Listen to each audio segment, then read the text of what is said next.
Сәлем достар барлықтарыңызға. Бүгін біз сіздермен осындай керемет, өте нәзік, қарапайым жолмен жасалатын пирогтың рецептімен бөлісетін боламын. Видеоны соңына дейін қарап, тіркеліп кетуді ұмытпаңыздар. Ол үшін ыдысымызға жұмыртқамызды, қантымызды салып, жақсылап миксермен араластырып аламыз. Қантымыз еріп, ақ көбік пайда болғанша жақсылап араластырамыз. Оның үстінен ертілген сары майымызды құйып, оған бөлме температурасында тұрған жылы сүтімізді құямыз. Осылай жақсылап араластырып, енді ұнымызды саламыз. Ұнымызға разрыхлителімізді алдын ала салып алып, жақсылап араластырамыз да, ұнымызды 3 бөлікке бөліп саламыз. Осылай ақырын венчиктің көмегімен араластырып, жақсылап араластырып аламыз.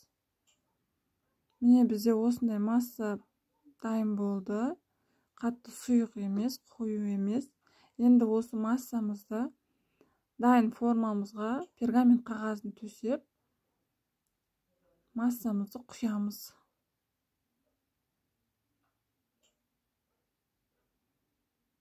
Міне құйып алдық.